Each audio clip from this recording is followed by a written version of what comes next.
Software फंडा। आज हम इस केमिस्ट्री की वीडियो में पीरियोडिक क्लासिफिकेशन का लास्ट पार्ट डिस्कस करेंगे। बिफोर स्टार्टिंग द वीडियो, जैसे कि आप देख रहे हैं कि इस वीडियो के नीचे सब्सक्रिप्शन का एक ऑप्शन है, तो आप अगर हमारा वीडियो पहली बार देख रहे हैं so please subscribe our channel. आप इस वीडियो को लाइक कर सकते हैं, इस वीडियो में कमेंट दे सकते हैं, साथ में इस वीडियो को आप शेयर भी कर सकते हैं। जैसे कि आप जानते हैं कि पीरियोडिक क्लासिफिकेशन का जो टॉपिक है, इसमें से question SSC, CHSL, CGL, NDA सभी कॉमेंट एग्जाम में पूछे जाते हैं। So let us start with the topic. इससे पहले जो हमने फर्स्ट 2 पार्ट इसके देखे थे, उसमें हमने क्या डिस्कस किया था? उसमें हमने डिस्कस किया था कि पीरियोडिक क्लासिफिकेशन की हिस्ट्री क्या है, किस तरीके से इसके ऊपर काम हुआ, और सेकंड जो उसका पार्ट था उसमें हमने डिस्कस किया था some character of the elements, किस तरीके से विद इन अ ग्रुप और अक्रॉस द पीरियड ये किस तरीके से वेरी करते हैं और इनका क्या ट्रेंड है। Now in this third part we discuss about the ionization energy, electron affinity, electronegativity and the last is oxidation state. So let us start with the term ionization energy। सबसे पहले हम बात करते हैं कि ionization energy क्या है। ionization energy है कि जब भी हमें किसी एटम में से एक इलेक्ट्रॉन को रिमूव करना होता है, तो हमें जो एनर्जी हम उसको सप्लाई करेंगे to remove that electron, that is ionisation energy. जैसा कि हम यहाँ पे एग्जांपल लेते हैं सोडियम का, जिसका सिंबल है Na विद एटॉमिक नंबर 11। तो इसका अगर हम इलेक्ट्रॉनिक कॉन्फिगरेशन लिखेंगे तो वो हो जाएगा 281।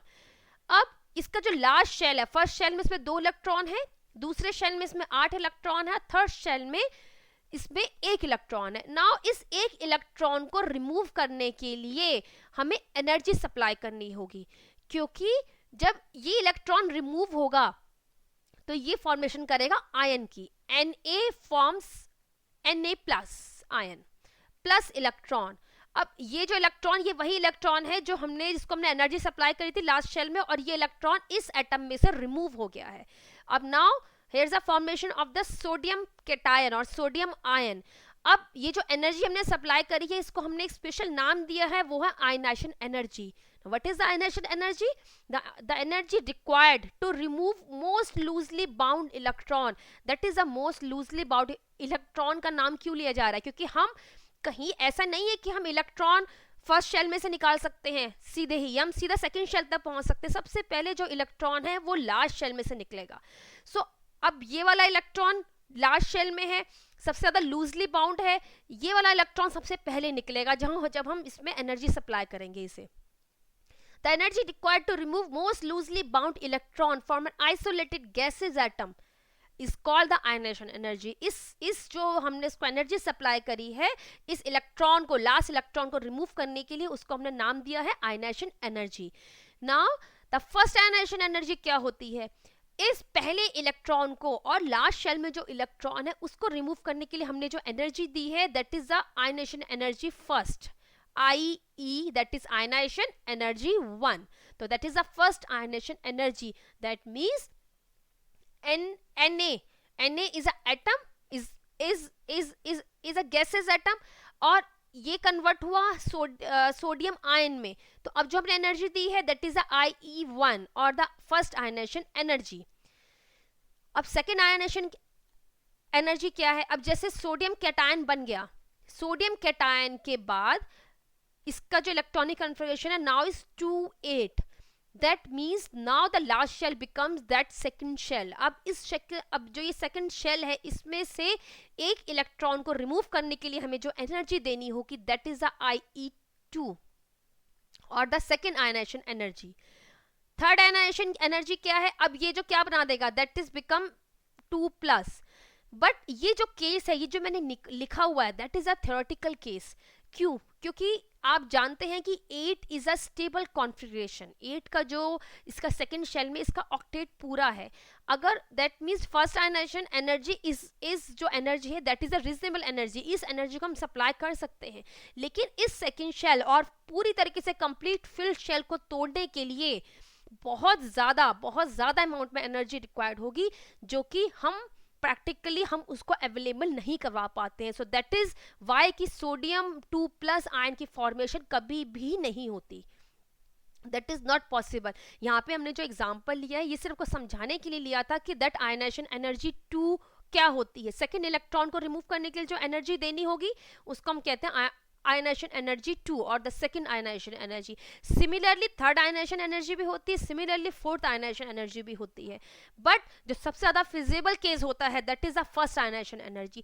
कुछ केसेस ऐसे हैं जिसमें हम कह सकते हैं कि that second ionisation energy is possible. For example जैसे मैग्नीशियम का जो इलेक्ट्रॉनिक कॉन्फ़िगरेशन है, इसका जो एटॉमिक नंबर है वो है 12, इलेक्ट्रॉनिक कॉन्फ़िगरेशन लिखेंगे तो वो हो जाएगा 2A2। मैग्नीशियम के केस में अगर इसका आप इस तरीके से उसको अगर आप इसका स्प्लिट देखिए, सब शेल में क्या स्प्लिट है इसका, तो ये हो जाएगा 1s2 2s2 2p6 3s2। ये जो 3s2 शेल है, इस शेल के अंदर 2 ही इलेक्ट्रॉन होने चाहिए और 2 ही इलेक्ट्रॉन है। सो जो फर्स्ट आयनाइजेशन एनर्जी, जो पहली हम एनर्जी सप्लाई करेंगे to remove the electron in that last, इसमें से एक इलेक्ट्रॉन रिमूव करने के लिए वो एनर्जी सबसे ज्यादा होगी, क्योंकि एस ऑर्बिटल में केवल 2 इलेक्ट्रॉन ही एकोमोडेट हो सकते हैं। That is the maximum capacity of the S orbital. सिर्फ 2 इलेक्ट्रॉन हो सकते हैं और ये 2 इलेक्ट्रॉन भी पेयर्ड हैं, इस तरीके से पेयर्ड हैं। इस पेयरिंग को तोड़ने के लिए हमें बहुत ज्यादा एनर्जी की जरूरत पड़ती है, इसको बहुत ज्यादा एनर्जी सप्लाई करनी पड़ेगी, तभी हम ये एक इलेक्ट्रॉन इसमें से रिमूव कर पाएंगे। इसका मतलब क्या हुआ कि इस केस में फर्स्ट आयनाइजेशन एनर्जी सबसे ज्यादा होती है। अब अगर एक इलेक्ट्रॉन इसमें से निकल गया तो क्या बचा, सिर्फ एक इलेक्ट्रॉन। इस सेकंड इलेक्ट्रॉन को निकालने के लिए कम एनर्जी देनी होगी। In the case of magnesium that is ये कहा जाए बिल्कुल एक अलग केस है। इसके अलावा भी बहुत सारे ऐसे केसेस हैं पीरियोडिक टेबल में जो इस तरीके का रिलेशन शो करते हैं। सेकंड आयनाइजेशन एनर्जी इस केस में कम होगी, क्योंकि अब इस एक इलेक्ट्रॉन को रिमूव करने के लिए कम एनर्जी सप्लाई करनी होगी। कहने का मतलब क्या है कि that ionisation energy can be the first ionisation energy, can be the second ionization energy also, can be the third ionization energy also, और इसी तरीके से so on। थ्योरेटिकली कितनी भी आयनाइजेशन एनर्जी पॉसिबल हैं, बट प्रैक्टिकली ये सब energies feasible नहीं होती हैं। Now what are the factor, कौन से ऐसे कारण है, कौन से ऐसे फैक्टर हैं जो आयनाइजेशन एनर्जी को, मतलब कि कितनी अमाउंट पे हम एनर्जी सप्लाई करें उस इलेक्ट्रॉन को रिमूव करने के लिए, वो क्या क्या ऐसे कारण हैं जो इसको अफेक्ट करते हैं और कौन कौन से इसके ऐसे फैक्टर हैं। इसका सबसे इंपॉर्टेंट और बड़ा फैक्टर है that is the size of the atom. देखिए जितना ज्यादा एटम का साइज स्मॉल होगा उतना ज्यादा वो न्यूक्लियस के नियर होगा। जितना ज्यादा स्मॉल साइज का एटम होगा उतना ज्यादा जो लार्ज शेल है वो न्यूक्लियस के पास होगा, that means near the nucleus. और जितना ज्यादा वो न्यूक्लियस के नियर होगा उतना ज्यादा न्यूक्लियस उसके ऊपर उतने ही फोर्स से उस लास्ट इलेक्ट्रॉन को अपनी तरफ खींचेगा। इसका मतलब क्या हुआ, फोर्स ऑफ अट्रैक्शन लार्ज हो गया, लार्ज फोर्स ऑफ अट्रैक्शन। जितना ज्यादा ये फोर्स ऑफ अट्रैक्शन ज्यादा होगा उतना ज्यादा हमें उस लास्ट इलेक्ट्रॉन को अपनी तरफ खींचने के लिए और बाहर निकालने के लिए ज्यादा एनर्जी की सप्लाई की जरूरत होगी। दैट मीन्स जितना ज्यादा एटम का साइज स्मॉल होगा उतना ज्यादा वो न्यूक्लियस के नियर होगा, उतना ही ज्यादा उनके बीच में फोर्स ऑफ अट्रैक्शन होगा। इसका मतलब है कि लार्ज आयनाइजेशन एनर्जी, उतना ज्यादा हमें आयनाइजेशन एनर्जी ज्यादा सप्लाई करनी पड़ेगी to remove the last electron. Now charge on the nucleus, जितना ज्यादा न्यूक्लियस पे चार्ज होगा मोर इज अ चार्ज, जितना ज्यादा चार्ज होगा उतना ज्यादा ये न्यूक्लियस अपनी तरफ को इलेक्ट्रॉन को खींचेगा। इलेक्ट्रॉन को न्यूक्लियस क्यों अट्रैक्ट कर पाता है, because of that charge, because of that nuclear charge on the nucleus. Nucleus के ऊपर जो न्यूक्लियर चार्ज होता है वही इलेक्ट्रॉन को अपनी तरफ खींचता है। तो जितना ज्यादा ये चार्ज होगा, मोर is the charge on the nucleus, उतना ज्यादा फोर्स ऑफ अट्रैक्शन ज्यादा होगा। फोर्स ऑफ अट्रैक्शन ज्यादा होगा, therefore the large ionisation energy. ना शील्डिंग इफेक्ट क्या होता है, जैसे कि नाम सजेस्ट कर रहा है, शील्डिंग का क्या मतलब होता है, ढाल और बचाव। जैसे कि हम एक एग्जांपल लेते हैं, इससे पहले हमने सोडियम का एग्जांपल लिया था। सोडियम का एटॉमिक नंबर 11 था जिसमें था 281। सो ये रहा न्यूक्लियस, ये मान लीजिए ये न्यूक्लियस है with having the plus charge. First shell में 2 इलेक्ट्रॉन है, उसके बाद आया सेकंड शेल। सेकंड शेल के अंदर 8 इलेक्ट्रॉन पूरी तरीके से फिल हैं। लास्ट शेल में है 1 इलेक्ट्रॉन, इस 1 इलेक्ट्रॉन को हमें रिमूव करना है टू फॉर्म द आयन, तभी आयन की फॉर्मेशन होगी। That is ionisation energy. हम जो अब एनर्जी इसको सप्लाई करेंगे, ये 1 इलेक्ट्रॉन बाहर निकलेगा, that is ionisation energy. Now what is the shielding effect, और कौन किसको शील्ड कर रहा है, ये जो बीच के जो शेल फिल्ड हैं इनका काम है शील्डिंग का।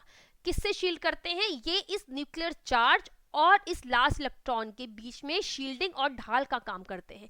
जितना ज्यादा ये इफेक्टिवली दैट फिल्ड शेल, जितना ज्यादा ढाल और इनका शील्डिंग इफेक्ट ज्यादा होगा, जितना ज्यादा ये बचाव कर पाएंगे, उतना ज्यादा ये इलेक्ट्रॉन लूजली बाउंड होगा।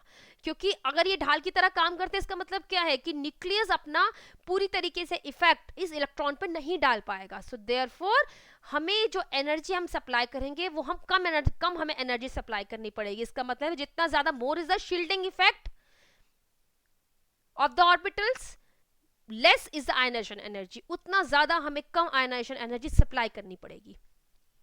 ना type of the electron involve, what are the type of electron? जब हमने एटॉमिक स्ट्रक्चर का केमिस्ट्री में वीडियो कवर करे थे तो उसमें हमने ये तो थे शेल्स। इन शेल के अंदर सब शेल्स होते हैं, that is the S orbital, P orbital, D orbital and F orbital. In orbitals के अंदर इलेक्ट्रॉन्स फिल होते हैं।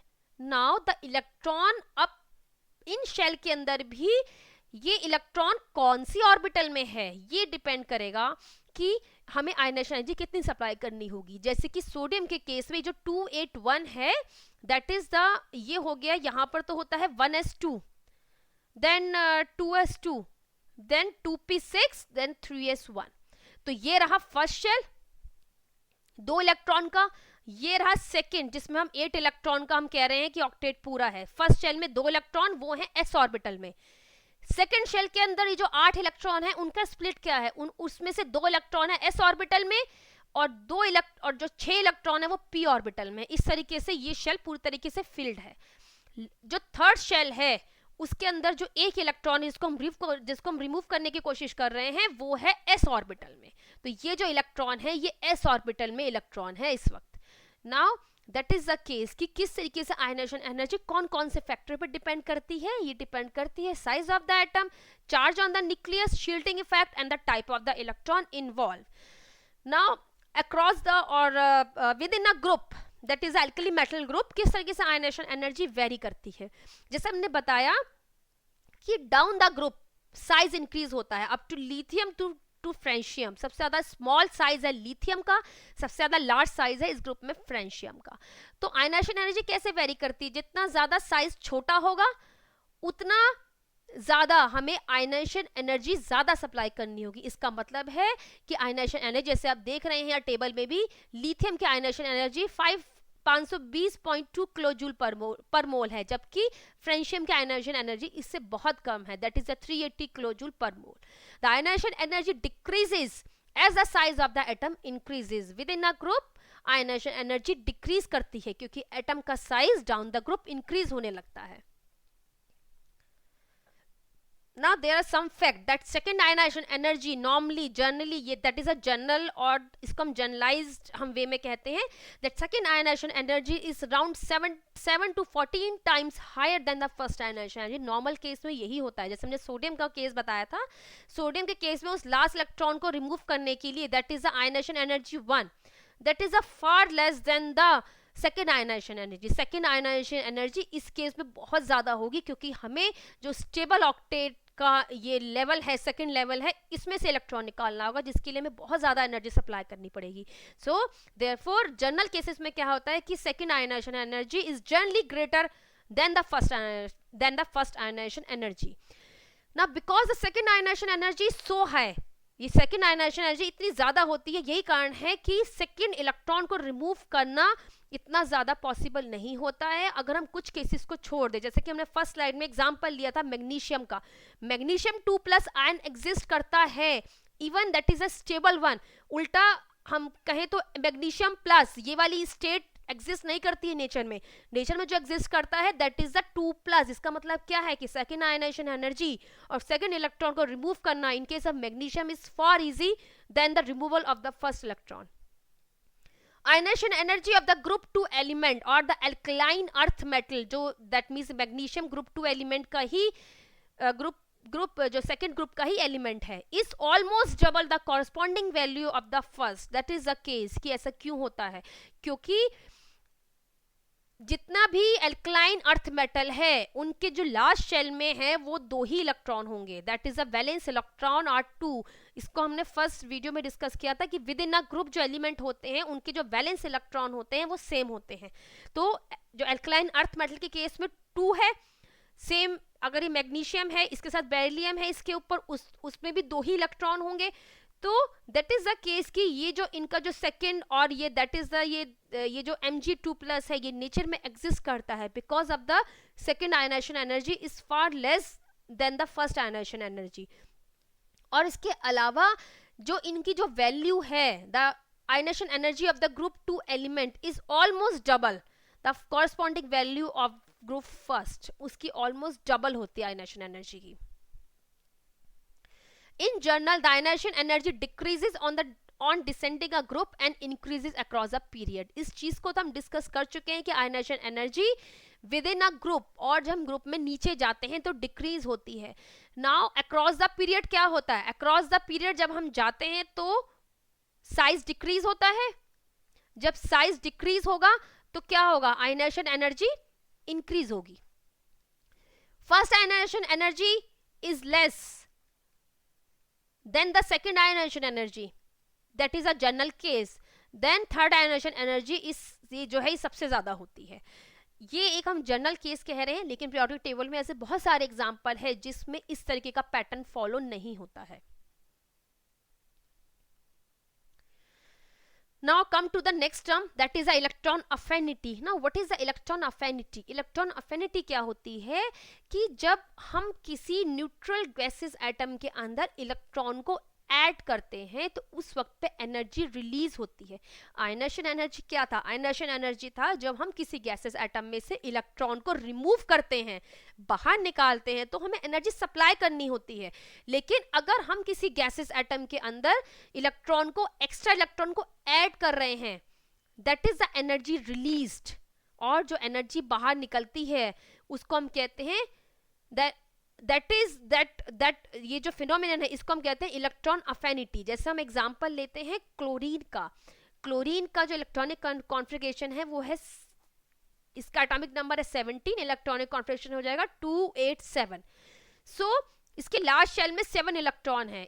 अब इसके अंदर हम एक इलेक्ट्रॉन को एकोमोडेट कर सकते हैं, एक इलेक्ट्रॉन को डाल सकते हैं। Now with the addition of 1 electron it form the chloride ion with a minus charge, और यहाँ पे हमने एक इलेक्ट्रॉन को इसमें ऐड किया है। Now the energy is released, यहाँ पर कुछ एनर्जी रिलीज होगी और इसका साइन होगा माइनस में। So that is the electron affinity. और इस इफेक्ट को और इस इलेक्ट्रॉन अफिनिटी को हम डायरेक्टली मेजर नहीं कर सकते हैं। We can measure the electron affinity only by the Born Haber cycle. Born Haber cycle से ही हम इसको मेजर कर सकते हैं और इसको हम नाप सकते हैं, लेकिन हम इसको डायरेक्टली हम इसको मेजर नहीं कर सकते इलेक्ट्रॉन अफिनिटी को। Electron affinity depends upon the size and the effective nuclear charge. ये भी साइज और इफेक्टिव न्यूक्लियर चार्ज पर डिपेंड करती है।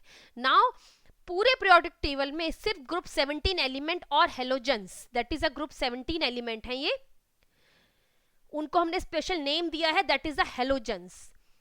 फ्लोरीन, क्लोरीन, ब्रोमीन, आयोडीन, ये सब के सब हेलोजेंस हैं।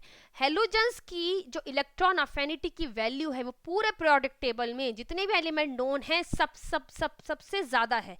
सो इलेक्ट्रॉन अफिनिटी की जो सबसे ज्यादा वैल्यू है पूरे पीरियोडिक टेबल में वो सिर्फ हेलोजेंस की है और ग्रुप 17 एलिमेंट्स की। उसमें से भी आप देखिए जो क्लोरीन है, क्लोरीन इसकी वैल्यू आ रही है -364 किलो जूल पर मोल। ये है क्लोरीन की इलेक्ट्रॉन अफिनिटी की value. Chlorine has the highest value of electron affinity with in periodic table और नॉन एलिमेंट के अंदर सबसे ज्यादा जो इलेक्ट्रॉन अफिनिटी का जो इफेक्ट है वो क्लोरीन के अंदर है। इसके अलावा जो हेलोजेंस है ये सभी हायर इलेक्ट्रॉन अफिनिटी की वैल्यू शो करते हैं, लेकिन उसमें जो क्लोरीन है उसकी इलेक्ट्रॉन अफिनिटी की वैल्यू सबसे ज्यादा है, और ये एग्जाम पॉइंट ऑफ व्यू से इंपॉर्टेंट है। Now what is the electron negativity? Electron negativity क्या होती है? इलेक्ट्रॉन नेगेटिविटी होती है, जैसे कि हम एग्जांपल लेते हैं HCl का। या फिर कोई भी कंपाउंड और कोई भी जो कोवलेंट कंपाउंड है या जिसके अंदर जो एटम्स होते हैं, अब जानते हैं कि कोवलेंट कंपाउंड क्या होते हैं। कोवलेंट कंपाउंड होते हैं जिनके अंदर इलेक्ट्रॉन्स की साझेदारी होती है। अब इलेक्ट्रॉन की साझेदारी हमेशा ऐसा नहीं होता है कि जो वो एटम्स के बीच है, जैसे मान लीजिए ये ए और बी एटम है, इनके बीच में कोवलेंट कंपाउंड फॉर्म हुआ है, दैट इज अ बॉन्ड। अब यहां पर that is a shared pair of electron. अब ज्यादा टाइम में ऐसा नहीं होगा कि ये जो इलेक्ट्रॉन है ये इक्वली शेयर हो between the A and B. That depends upon the electronegativity. जितना ज्यादा किसी एटम के पास इलेक्ट्रॉन्स को अपनी तरफ अट्रैक्ट करने की पावर ज्यादा होगी, इलेक्ट्रॉन उसके पास ज्यादा रहेंगे। सो ये जो दैट मीन्स ये जो इलेक्ट्रॉन्स को अपनी तरफ अट्रैक्ट करने की पावर है, इसको हम कहते हैं इलेक्ट्रोनेगेटिविटी। सो इन 1931 में पॉलिंग ने डिफाइन किया था what is the electronegativity? The electronegativity of an atom as the tendency of the atom to attract electron. Electron को अपनी तरफ खींचने की जो क्षमता है किसी एटम की, when they are combined in a compound, that means उनकी कंपाउंड फॉर्मेशन हो चुकी है। जैसे यहाँ पे ए और बी है, ए और बी की कंपाउंड फॉर्मेशन हो चुकी है, दे फॉर्मिंग अ कोवलेंट बॉन्ड। ये कोवलेंट बॉन्ड में इस वक्त बंधे हुए हैं। अब इलेक्ट्रॉन किसके पास ज्यादा रहेगा? इलेक्ट्रॉन का जो शेयर्ड पेयर है वो उस एटम की तरफ ज्यादा रहेगा जिसकी इलेक्ट्रॉन अफिनिटी, जिसकी इलेक्ट्रोनेगेटिविटी वैल्यू ज्यादा होगी। मींस इलेक्ट्रोनेगेटिविटी क्या है? It is a tendency of the atom to attract electron. Electron को अपनी तरफ खींचने की क्षमता, उसको हम इलेक्ट्रोनेगेटिविटी कहते हैं। In the modern periodic table fluorine is the most electronegative element. पूरे पीरियोडिक टेबल में fluorine is the most electronegative element. और एग्जाम पॉइंट ऑफ व्यू से इंपॉर्टेंट है। एसएससी CHSL CGL में ये क्वेश्चन बहुत बार पूछा गया है कि the most electronegative element in the periodic table is fluorine. If the two atoms have the similar electronegativity, अब तब क्या होगा? जब दो एटम्स के बीच की जो इलेक्ट्रोनेगेटिविटी है उनके बीच में जो डिफरेंस है वो ज्यादा नहीं है। दैट मीन्स समथिंग पॉइंट, कुछ पॉइंट्स का ही डिफरेंस है, 0 पॉइंट समथिंग का डिफरेंस है, तो जो बॉन्ड फॉर्मेशन होती है उसे हम कोवलेंट बॉन्ड कहते हैं। लेकिन अगर इलेक्ट्रोनेगेटिविटी की वैल्यू का डिफरेंस बहुत ज्यादा है, देन द जो बॉन्ड फॉर्मेशन होती है वो आयनिक होती है। जैसे कि मैंने एग्जांपल लिया था ए एंड बी का। ए एंड बी की अगर इलेक्ट्रोनेगेटिविटी की जो वैल्यू है वो नियरली सेम है, कुछ पॉइंट्स का ही फर्क है, तो जो बॉन्ड फॉर्मेशन होगी वो होगी covalent.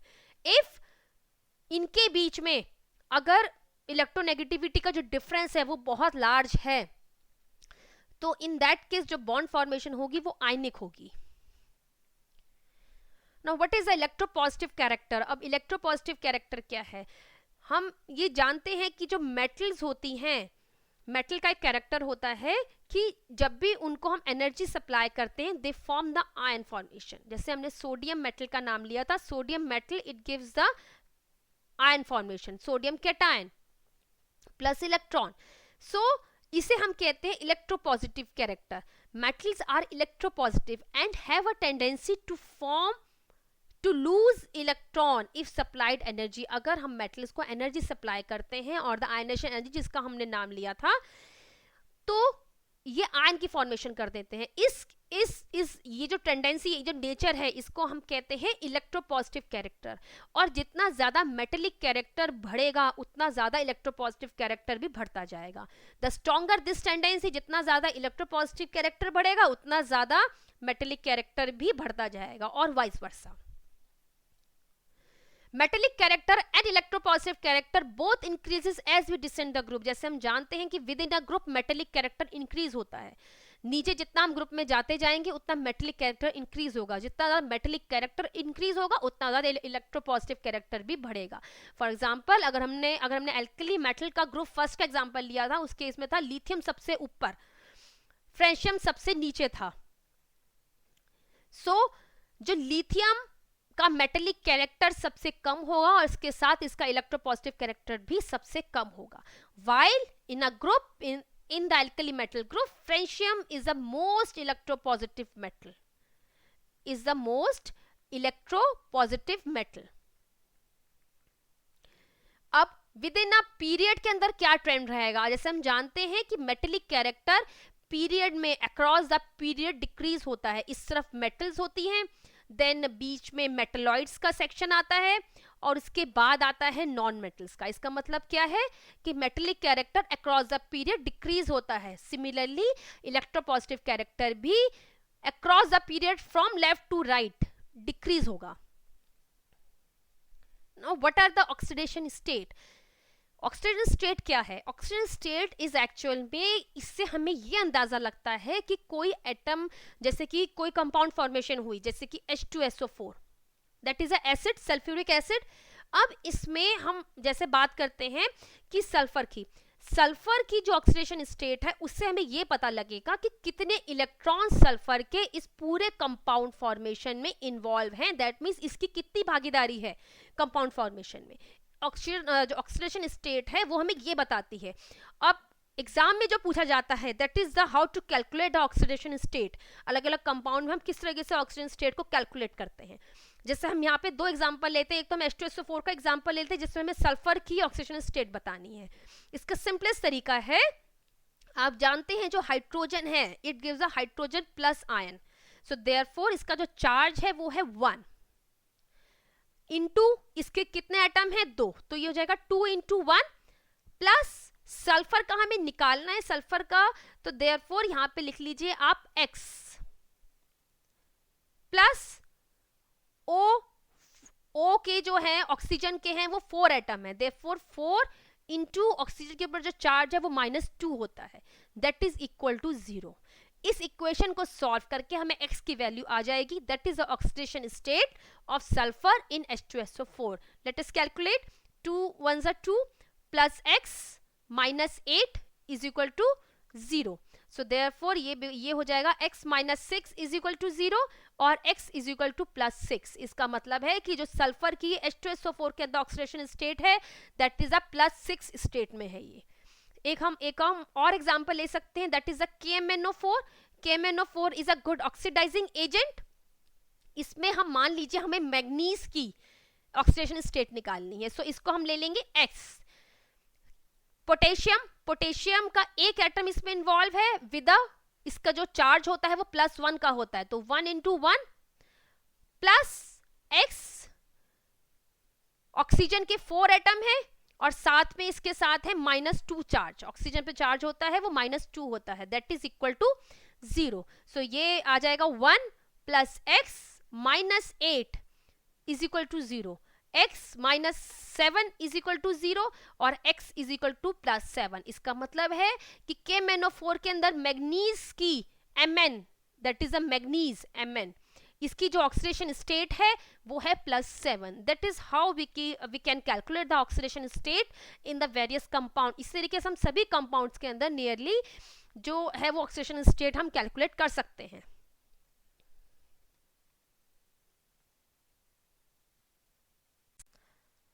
With this note we end our session. So इस टॉपिक से रिलेटेड वीडियो आपको प्लेलिस्ट में मिल जाएंगे। अगर आपने अभी तक हमारा चैनल सब्सक्राइब नहीं किया है तो please subscribe our channel. This is our Twitter handle link, this is our Facebook page and this is our website. So with this note, thanks for listening me, have a nice day.